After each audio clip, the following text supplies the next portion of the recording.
Yan mga tol, i-review natin siya. Tignan natin yung fuel consumption niya, kung kamusta ba yung arangkada, yung speed, yung balance niya, mabigat ba siya, suspension, check din natin, preno, matagtag ba siya o smooth lang. Yan, naka AR tayo kaya maingay, shorty.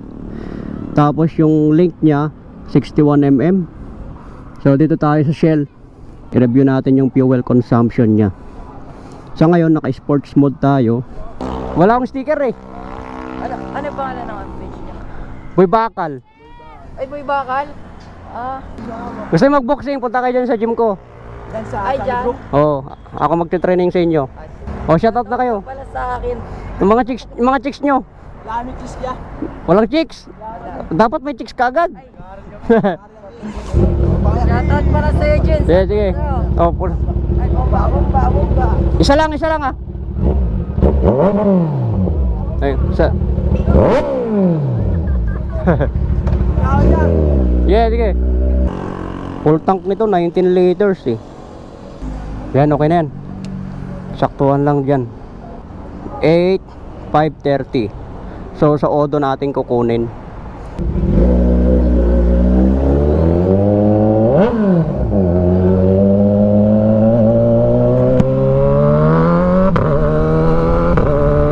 Kasi yung makina nito mga tol, makina din ng Z1000 eh.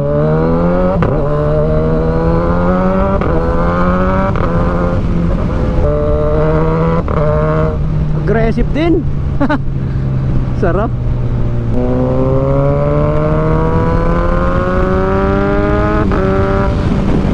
Wow, malakas yung gear 5 nya ha.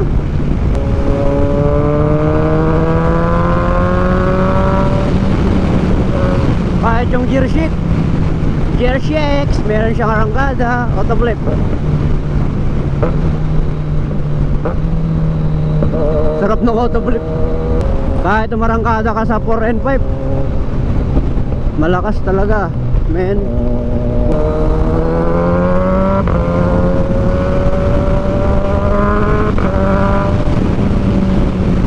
Walang ano ah, hindi ko ramdam yung mga lubak-lubak ah. Mga bata oh, bomba daw. Gear 4. Oy, mag-overtake pa yung food truck is laki-laki mo. Kala ko pipilitin niya mag-overtake eh. O Gear 5, barangkada tayo rito. Grabe, Gear 5 man.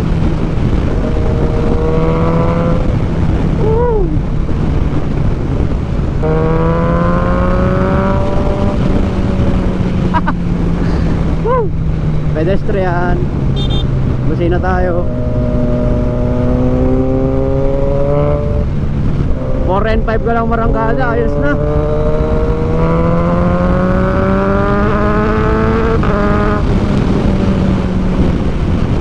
Malakas yung preno sa harap.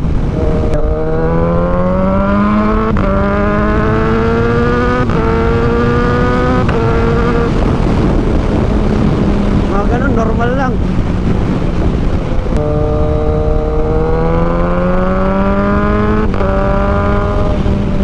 Sarap men. Ang ganda ng ano niya, handling. So hindi siya matagtag no. Kung nagtatanong kayo kung matagtag siya, hindi. Maganda yung ano niya, bounce. Nakashowa tayo eh oh. Tapos yung shock niya sa likod, sakto, sarap. Kasi meron siyang ano oh, adjustan dito. Ang ingay ng tambutso niya, parang hindi ko kakayanin pag long ride. Ganda talaga ng Ninja. Kompleto ito ng specs mga tol no. Meron siyang auto blip. Ang ganda ng auto blip niya. So hindi nagkakalay sa ZX4RR, malambot. Tapos bawat auto blip mo pumuputok, pak. Ganon din yung quick shift niya, pumuputok, pak. Ganon ang masarap. Tapos ang specs pa nito, syempre naka traction control to, dual ABS. Maganda yung preno sa harap, makapit kahit hindi siya Brembo. Sa komportable naman, maganda yung komportable niya. Hindi siya sub-sub, hindi rin masyadong mataas, kumbaga nasa middle lang. Cruise control yan, meron siyang cruise control. So ano pa yung mga nagustuhan ko sa kanya? Bakit siya ang pinili kong pinalit sa Suzuki? Yun lang siguro, no? Kasi pagdating sa power, speed, parehas lang sila eh. Malakas, mabilis. Siguro ang lamang lang nito sa Suzuki ko mga tol, maganda yung aerodynamic niya. So hindi lahat ng hangin sasakupin mo. Ang kagandahan kasi nito mga tol, tignan nyo to, naka sports, pwede siyang itaas, pang touring, para yung hangin eh hindi napupunta sa muka, konti na lang. Pag sports naman, pwede nating ibabayan yan, para mas maganda. Tapos pag maglo-long ride tayo, pwede natin lagyan ng top box. Yung Suzuki ko kasi pinalagyan ko ng top box, kaso pag high speed medyo hindi ko gusto yung handling. Ito kasi naka built in talaga na pwede lagyan ng top box, kaya yun ang gusto ko sa kanya. Pagdating sa sound, magkaiba sila ng tunog sa ano ko, Suzuki ko dati. Yung Suzuki maganda tunog buo, ito kasi bulahaw talaga eh. Kahit anong exhaust siguro ilagay mo rito, bulahaw to eh. Kasi yung engine niya pareha sila ng Z1000. Bulahaw tunog nito, screamer. Okay naman yung arangkada, speed. So basic lang naman tong mga button dito, no? Baso, maganda tong baso niya, no? Maganda to lagyan ng takip, pero mas maganda ganyan lang siya. Wala akong gloves kasi wala eh. Basa yung gloves ko. Mamaya makikita natin yung fuel consumption niya. Wala kang kasama? Wala. Solo-solo lang. Oo, gagala lang din. Oo. Ay, naka-ano ka? Naka-vlog ka ba? Naka-vlog ako. Ay, shout out. Ganda ng sound talaga nito. Sunod na lang si pare sa atin, no? Pag ganito yung tinadaanan ko mga tol, kurba-kurba, masarap magdahan-dahan, lalo pag ganitong marami puno. Hintayin natin siya para makasunod. Ang sarap. Sarap oh. Grabe. Ganda ng hangin pag hapon. Maganda handling talaga nito kahit kurba-kurba, no? Ganda oh. Ang kinis ng daan. Kaibigan tayo mga tol, tunnel. Pero bawal magpa-sound.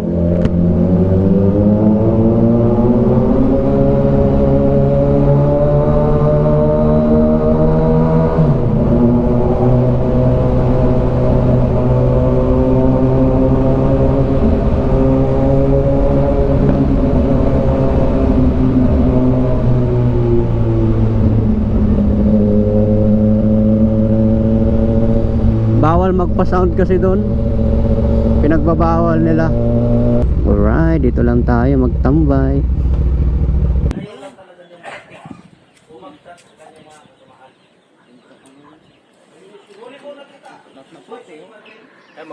Yan mga tol oh. Yan mga tol, ang ganda. Pag gusto nyo mag-ride, punta kayo rito. Paglagpas ng Kaibyang Tunnel. May mga bahay-bahay kaya doon sa isla na yon. Anong height mo? Mga 5'3". 5'3". Sakto lang. Sakyan mo. Sakyan mo. Anong trang na ito? Oh, preno mo lang. Half clutch ka lang. Baka di mo kayang ano yun. Dahan-dahanin mo lang. Lakas to. Wag mong bumbayan kasi tatalon yan. Dahil doon pababa ka. Baba. Pababa. Tapos pataas. Oo, tapos pabalik. Ingat ka lang sa pagkurba. 5'3".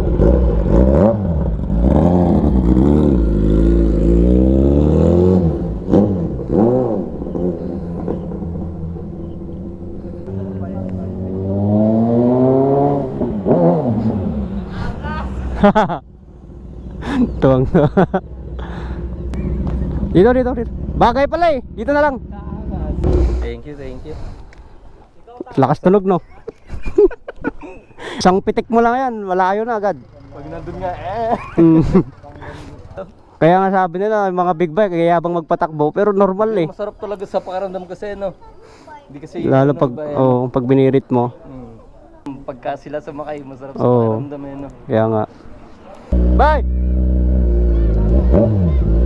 So sinubukan niya si Idol. Nakalimutan ko na yung name niya, no? Shoutout niya pala kasi sinubukan niya to. Masarap daw. Ito kahit barurutin na natin dito, pauwi na tayo eh.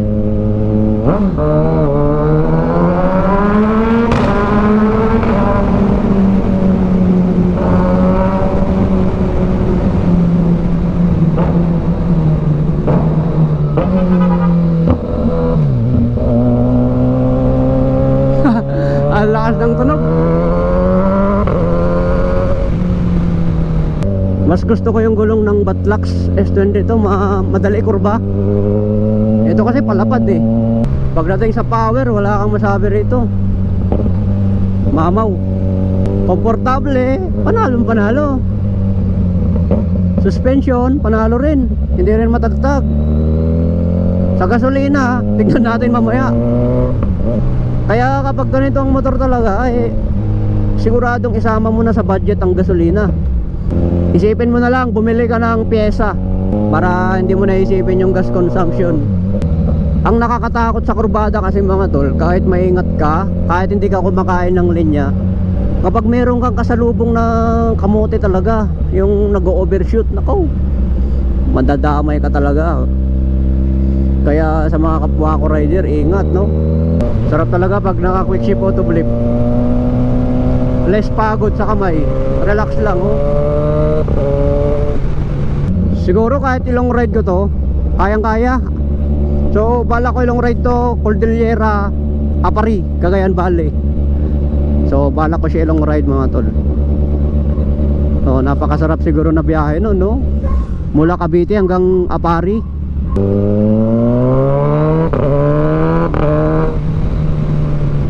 Punta tayo ng south mula Cavite hanggang Sorsogon. Sarap siguro nun. Kasi yung punta ko ng Bicol dati, bitin eh. 2 araw lang ako eh, hindi ko nasulit sa Bicol. Ang dami pa namang pasyalan sa Bicol. Sarap magbakasyon dun.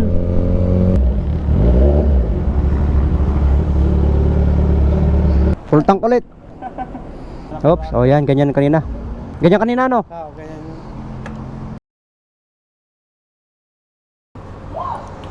Sino yung sukli? Okay, ingat.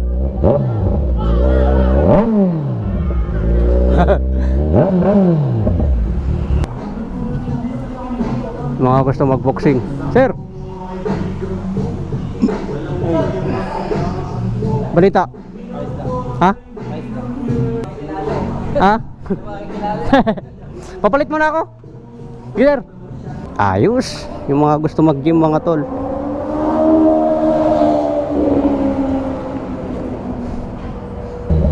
So hanggang next time lang ulit. Ride shift tayo palagi mga tol. Ingat lang lagi. Kailangan makauwi tayo ng ligtas. Alright.